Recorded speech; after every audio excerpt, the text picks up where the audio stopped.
안녕하십니까. 가나안 복음방송을 애청하시는 시청자 여러분, 다시 만나 뵙게 되어서 너무 반갑습니다.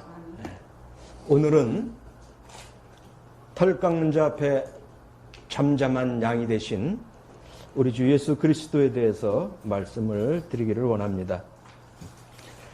본문 말씀을 제가 먼저 읽어 드리겠습니다. 이사야 53장 7절입니다.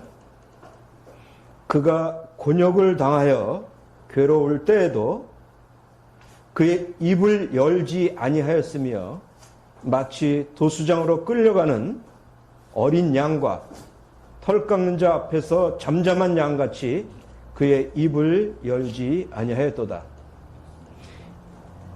여기에서 그는 누구를 이야기하고 있겠습니까?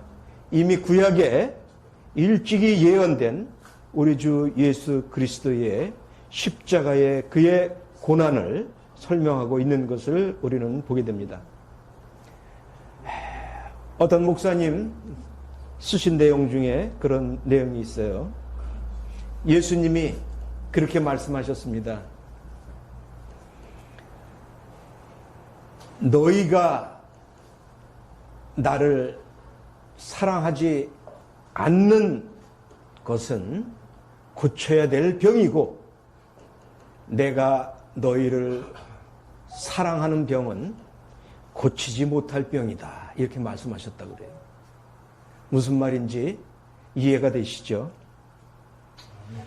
우리는 예수님을 개인의 구주로 영접할 뿐 아니라 그분을 사랑하게 될 때에 우리는 구원받게 됩니다. 예수님은 사랑 자체이십니다. 사랑하지 아니하시고는 견딜 수 없는 분이십니다. 그분은 인간적인 표현으로 한다면 병적인 사랑을 우리들에게 보이시는 분이십니다. 다 측량할 수 없고 이해할 수 없는 그분의 사랑. 예수님만 그러신 것이 아니라 하나님도 삼위일체 하나님이시기 때문에 같은 사랑을 가지고 하나님이 세상을 이처럼 사랑하셨으니 정말 독생자를 우리에게 주셨다라고 이야기하는데, 우리 주 예수님이 그 말씀을 순종해서 오신 것도 있지만 정말 신부된 교회를 사랑하셔서 그분이 자기의 모든 것을 내놓기 위해서 오셨던 것을 보게 됩니다. 오늘 그분의 사랑을 우리가 다 측량할 수 없지만 조금 맛보아 아는 이사야 53장 7절을 통해서 맛보기를 하도록 하겠습니다. 여기에 보면은 마치 도수장으로 끌려가는 어린 양과 털 깎는 자 앞에 잠잠한 양같이 그 입을 열지 않았다라고 이렇게 이야기하고 있는 것을 보게 됩니다. 여러분, 양을 잘 아시죠? 예수님을 예표하기 위해서 특별히 만든 양입니다. 그 양이 털 깎는 장면을 혹시 보신 적이 있습니까? 저는 영상을 통해서 그 아름다운 그 몽실몽실한 털을 가진 양이 털 깎는 자에 의해서 이제 깎이는 장면을 보게 되는데, 털 깎는 자가 조금만 집중하지 않으면 살을 그냥 잘라내기도 하는 것을 보게 됩니다. 그러나 양은 그런 상황에서도 일체의 반응을 하지 않고 꿈틀하면 그만입니다. 그 아름다운 몽실몽실한 양의 털을 다 벗겨낼 때에 그 양의 정말 속살이 다 드러나는 것을 보게 됩니다. 붉은 살이 드러나는 것을 보게 됩니다. 그 아름답던 양이 털을 벗겨내면 얼마나 볼품이 없는지 몰라요. 그냥 맨살이 드러났을 때 측은하고 불쌍합니다. 흉물스러울 정도로 그 모습이 정말 아름답지 않은 것을 보게 됩니다. 우리 주님이 어린 양과 이 도수장으로 끌려가는 어린 양과 털 깎는 자 앞에서 잠잠한 양같이 그 입을 열지 아니했다는 거예요. 그 양이 자기의 아름다운 털이 다 밀려나가서 붉은 살이 드러나고 그 부끄러운 모습이 드러나도 음매소리 한 번 안 하고 그대로 순종하는 것을 보게 됩니다. 무엇을 이야기하고 있겠습니까? 우리 주 예수님의 우리를 향한 사랑 때문에 십자가에서 당하신 그분의 수치와 고난을 이야기해 주고 있는 것을 보게 됩니다.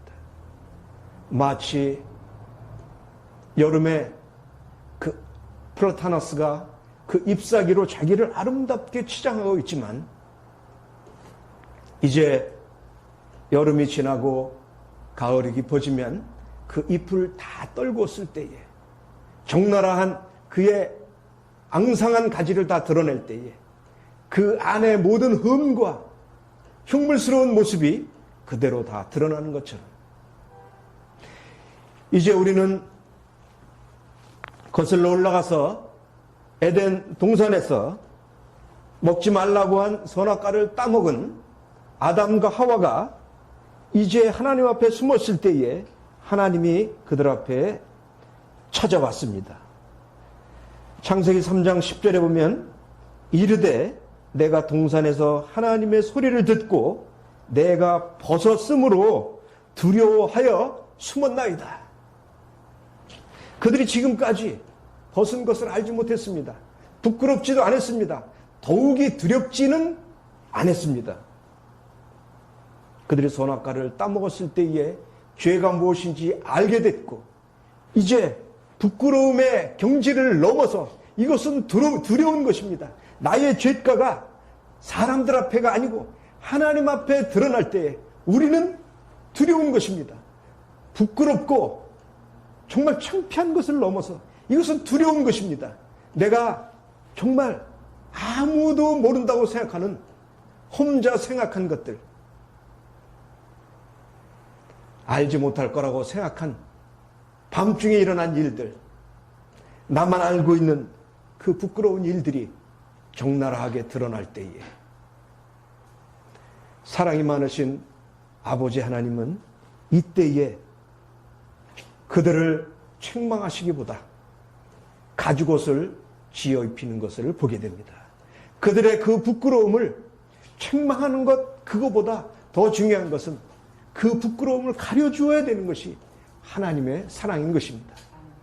가죽옷은 우리는 한 마리의 동물이 양이 죽어서 이제 그 옷을 만들어 주었기 때문에 그 희생으로 말미암아 아담과 하와가 이제 부끄러움을 가리는 옷을 해 입을 수 있었던 것입니다. 요한복음 1장 29절에는 이제 침례 요한이 그렇게 이야기합니다. 그에게 나오는 예수님을 보고 보라, 세상 죄를 지고 가는 하나님의 어린 양이로다. 여러분이 생각할 때는 죄의 보따리를 들러매신 예수님이 갔다가 어디에다가 내던지는 그런 것으로 생각할 수 있지만 그런 것이 아닙니다. 그 죄의 보따리를 짊어졌기 때문에 죄의 책임을 다 대신 져야 되는 것입니다. 죄의 값을 대신 다 받아야 되는 것입니다. 우리가 당해야 될 죄의 삭슨 사망인 이 모든 것을 대신 다 담당하셔야 되는 것입니다. 그냥 보따리를 들고 가서 쓰레기통에 내버리는 것이 아닙니다. 그것을 짊어졌기 때문에 다 담당해야 되는 것입니다. 특별히 털 깎는 자 앞에 잠잠한 어린 양이라고 표현하는 것은 바로 우리 주님을 우리의 모든 죄의 부끄러운 것을 가리워주기 위해서 어린 양 대신 예수님이 우리 대신 모든 털을 깎인 이 예표는 실체이신 예수님이 왔을 때 하나님이 직접 말씀하신 한 마리의 제물된 어린 양으로 예수님을 보내셨고 기꺼이 예수님은 오신 것입니다. 우리는 예수님이 십자가에 벌거벗겨 올 때에 3번 그분이 옷을 벗기시는 장면을 사복음서에서 볼 수가 있습니다. 대제사장의 그 뜰에서 그는 옷을 벗기우고 홍포를 입으시고 또 다시 그 옷을 벗기고 자기 옷을 입히시고 이제 십자가에서 모두 벌거벗기우신 사실을 보게 됩니다.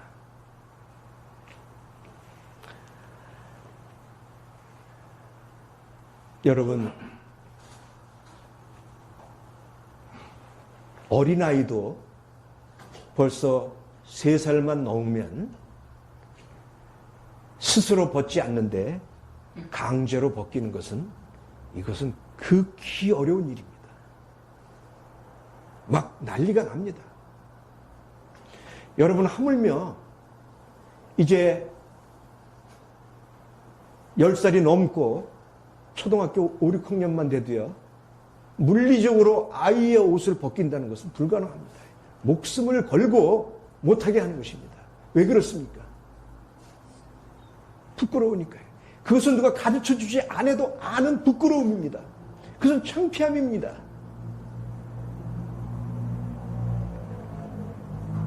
더욱이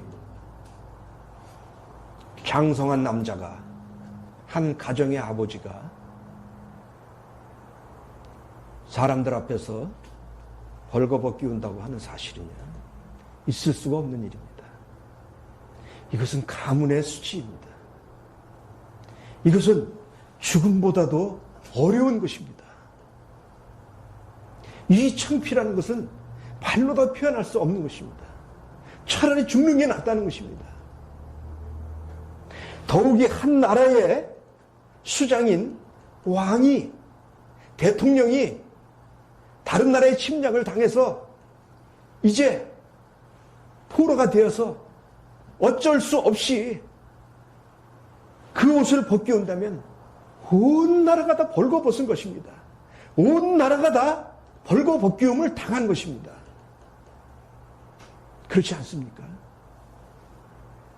하물며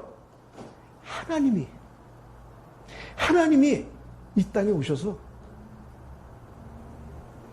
강제로 사람들 손에, 여러분 십자가에 우리는 그림을 보면은 주님이 앞에 무엇을 걸친 차마 발가벗겨온 모습으로 그릴 수 없기 때문에 걸쳐놓은 것을, 그림을 그렸습니다.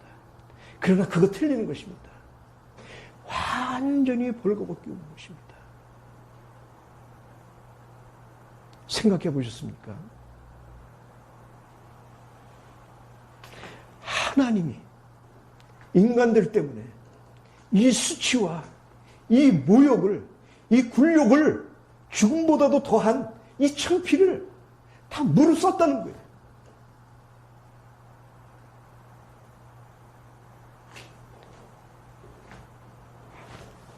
예수님은 사랑 때문에 눈이 멀었습니다. 왜 이 일을 감당하셔야 됐습니까? 누가 하나님에게 이 일을 하라고 시켰습니까? 아무도 시킨 사람 없습니다. 그분은 다만 인간들을 볼 때에 견딜 수 없는 사랑, 저들이 이제 내가 구하지 아니하면, 저들의 죄를 내가 짓지 않으면 그들은 영원한 멸망의 지옥에 갈 수밖에 없는 것을 누구보다 잘 아시기 때문에 저들이 몰라서 그런다고 하나님 앞에 대변자로 그는 스스로 자원하여 이 땅에 육신을 입고 오셨을 뿐만 아니라 그 사람들 손에 벌거벗기운 그 수치를 다 당하면서 우리가 당해야 될, 우리가 죄로 말미암아 당해야 될 그 수치를,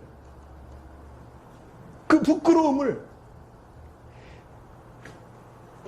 우리는 지금 좋은 옷을 입고 가릴 수 있는 것으로 최대한 가리고 치장을 해서 부끄러움이 안 보일지 몰라도 하나님 앞에 가면 다 드러나는 것입니다. 낱낱이 드러나는 것입니다. 그것은 부끄러움의 단계를 넘어서서 그것은 두려운 것입니다.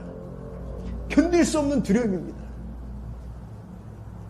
이것을 아신 주님이 우리 대신 벌거벗 끼우고 모든 수치와 그 희롱과 그러한 고난을 다 감수하신 것입니다.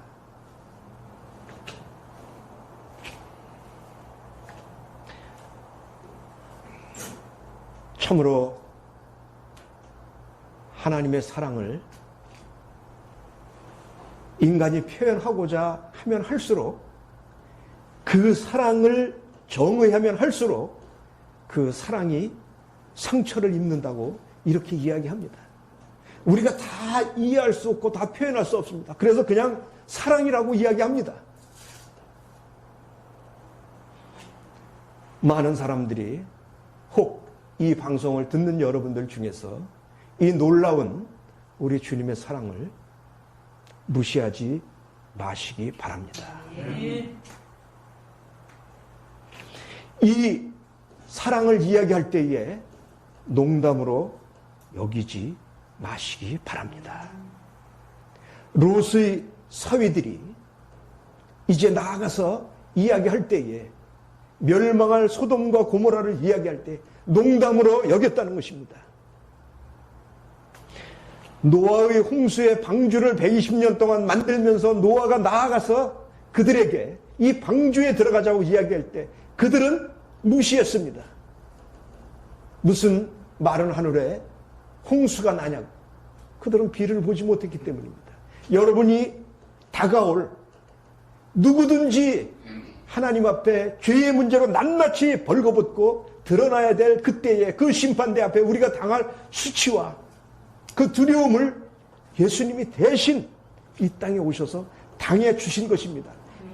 이 놀라운 사실을 우리는 조롱하거나 무시하거나 외면하거나 그러므로 당할 우리들의 고난과 고통은 이루 말할 수 없을 것입니다. 그 멸망의 지옥은 들어가는 곳은 있지만 나오는 출구가 없는 것입니다. 그리고 그것은 아주 영원한 것입니다. 여러분, 그분은 오직 사랑 때문에 눈이 멀었어요.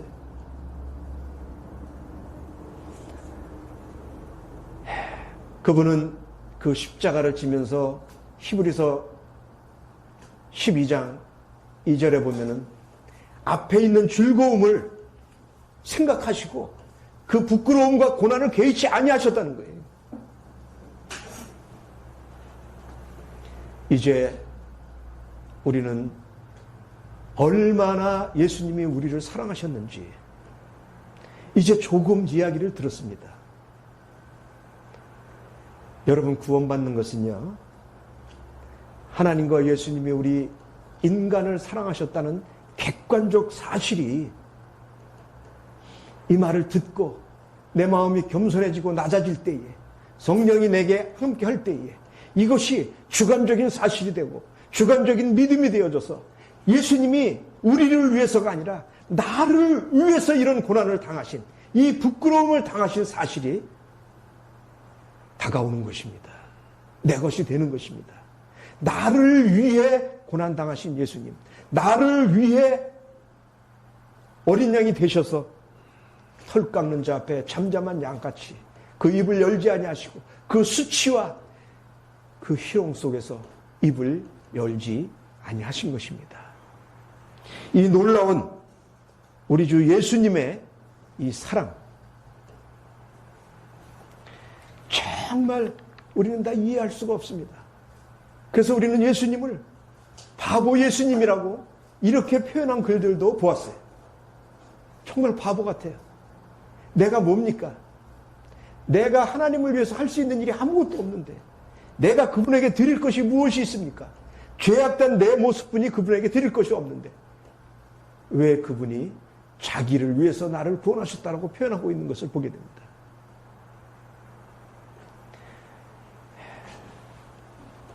사랑하는 애청자 여러분, 다시 한번 말씀을 드립니다. 하나님의 말씀은 내가 받아들이면 복음이지만 받지 않으면 경고가 되는 것입니다. 노아 방주에 이제 하나님의 사랑을, 그는 그 내리는 빗줄기 속에서 하나님의 눈물을 보았다는 것입니다. 그들을 멸망하는 하나님의 마음에, 그 애통하는 마음에 눈물을 보았다는 것입니다. 이 사랑을 노아는 알았기 때문에 나가서 간절히 이야기했지만 그 경고를 받아들이지 않고 그의 가족 8만 구원을 받은 것입니다. 여러분들, 하나님의 사랑을 외면하면 그것은 불과 같은 질투로 다가올 것입니다. 여러분들이 정말 나를 위해서 털 깎는 자 앞에 양같이 되신 우리 주님, 정말 개인의 구주로 영접하시고 모두 천국에서 뵙기를 바랍니다. 감사합니다. 감사합니다.